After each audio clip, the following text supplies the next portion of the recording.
Hello, my name is Judith and I welcome you to Cordial Couture. Today we're going to look at another Lutterloh pattern. It's pattern 125. This pattern here, basically they're the same. It's a knit shirt with a cowl neck.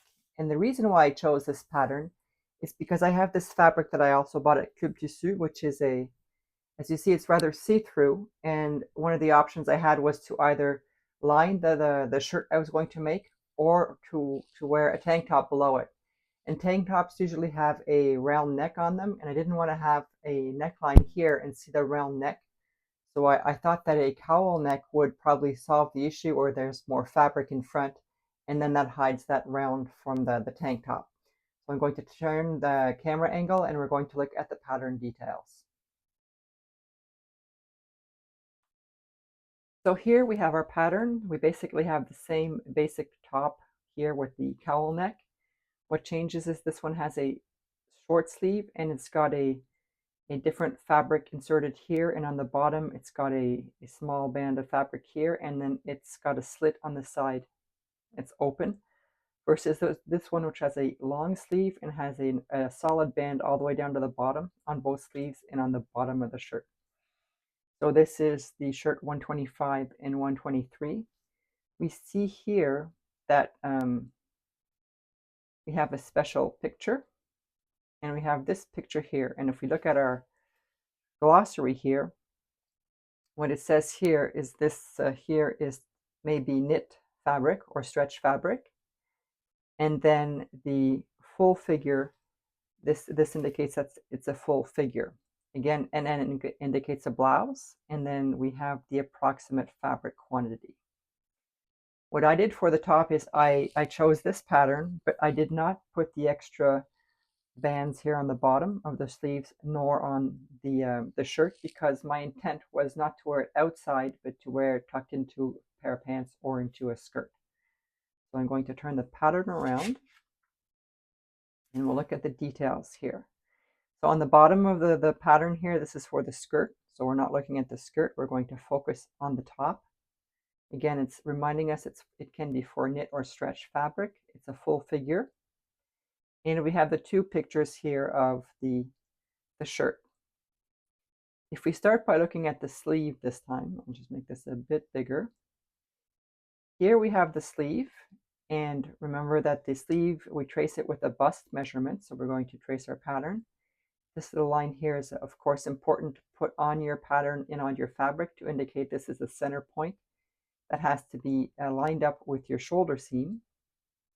The V indicates it's the front of the pattern, so you want to trace this on a pattern and on your fabric so that you're putting the right sleeve on the right side and then the left sleeve on the left side. And then here we're seeing the different bands for the alternate fabric, the contrasting fabric, and they're shown down here. So you have the one for the 123 blouse, which is inserted here between the end of the sleeve and the main sleeve, and then this is for the 125 shirt, which is just tacked on to the bottom. And what I've learned since the last time when I made my first project where I had the sleeve cuff that was too small is that I had taken here, for example, it says in this case 40 centimeters by 3 centimeters, but there's a CA in front, and the CA means approximately. So it doesn't mean trace 40 centimeters, it means calculate based on your body measurements and then change the length. But this 3 centimeters doesn't say CA, so you would always do 3 centimeters high, but this one might vary depending on what your size. So I did not cut these two out because, as I said, I did a full sleeve. I just traced this sleeve as is, but if you do make the different contrasting fabrics, they indicate where to place the fabrics. Here D says place it at the end, and the G one says insert it here. So that's the sleeve. And then this is the bottom contrasting fabric for the 125 shirt, which is at the very bottom here, which I also did not trace out because, as I said, I did everything in the same fabric. If we look at the main bodice here on the front, A is the front, B is the back. We have the indication like the last time, it's a dashed line, which means you're going to place your fabric on the fold and your front piece and your back piece, which is also on the fold, are one single piece. There's no seam in the front. VM means the front middle, and then this is the grain line. So I traced it. I traced it all the way down. I didn't, normally here, the dot here indicates on both sides this is the waistline. So again, you're measuring your top pattern with your bust measurement, and then from the waist downwards, you're using your hip measurement. So you've got the two dots here. But it says 125. So normally I would stop at 125 here and then add that extra fabric. And then here, the other one, I would go all the way down here and then put the blue fabric on this one. Since I did just one fabric, I did the whole thing all the way down. Again, they say it's approximately this, so you can adjust it based on your size. What else is there on this pattern? So up here you have, this is the cowl neck cutout, and it says to do interfacing. So you would just from this point straight on, just do an interfacing. And I'm going to make this a bit bigger because there's a small detail that you have to pay attention to the details in these patterns. Here, you see this little picture here? It's got a little round with a dot. So that means, I interpreted it to mean, if I come back here, oops, there we go. I interpret it to be a hook and eye. So what I did is I actually sewed down with just a hand needle the middle of the pattern, but it also says angle. So it might have meant to do a right angle here, but what I did is when I folded it over when wearing it, I just tacked it down a bit. That's the front. I'll just zoom out again. The back is pretty similar. Again, I did the whole thing. I didn't cut it off for the 125 and put the band, and I didn't put the blue strip either. So this is the straight of grain on the fold. H is the back middle part. A means you attach these to the side, and then you've got your facing, which specifies 3 centimeters here. So once you've traced out your main pattern, you're going to take 3 centimeters and put 3, and then just trace a line. And then what I do is I take an extra piece of paper and just trace this little section here and cut it out to do my facings. Same for the front and the back. So that sums up how to read this pattern. So I'm going to now move on to the next step, which is to show you the finished garment. Okay, so here's my garment inside out. So in my last video, I used my mannequin, and I didn't think the result for showing the finished garment was a success. So I'm trying to do this now on my desktop. We'll see how this goes. So normally when I sew a top, the first step I would do would be to sew the shoulders together. But in this case, because of the cowl neck, the steps are slightly different. So if you look here on the part A with this little piece that sticks out, is the cowl neck. And what you have to do is you have to face it, line it.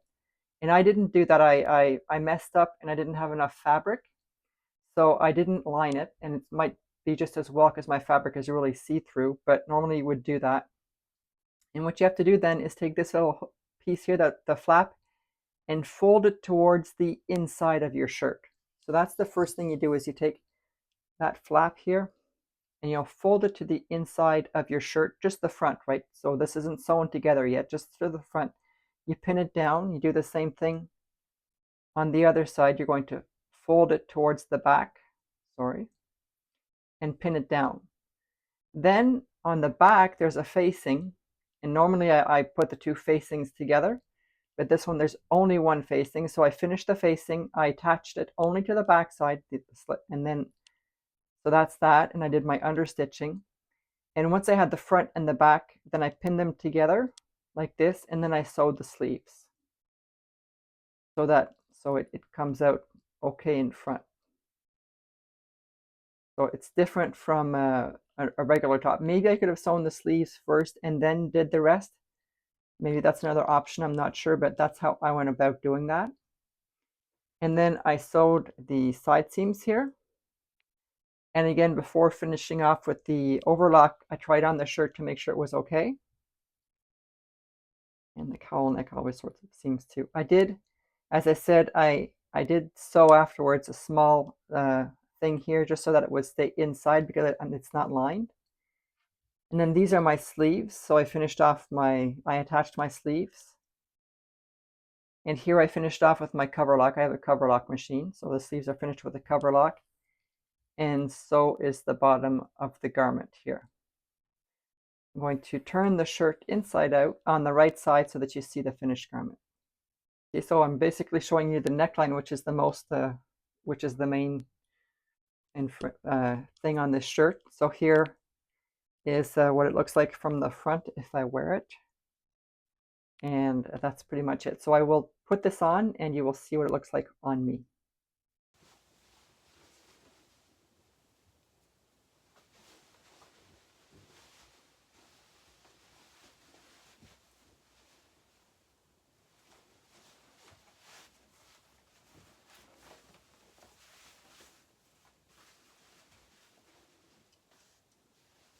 So there you have it. That's the second garment that I've made with the Lutterloh system. I'm also pleased with the result. And for sure, I had to learn how to make the cowl neck, and it was a challenge for me, but I think it's a good learning experience. And the next time I'll have a better idea of how to go about doing that. If you're interested in following my journey on the Lutterloh system or any other patterns that I make as well, please subscribe to the channel and hit the notification button so that you're notified when a new video comes out. And if you like this video, please hit the thumbs up. Have a great day.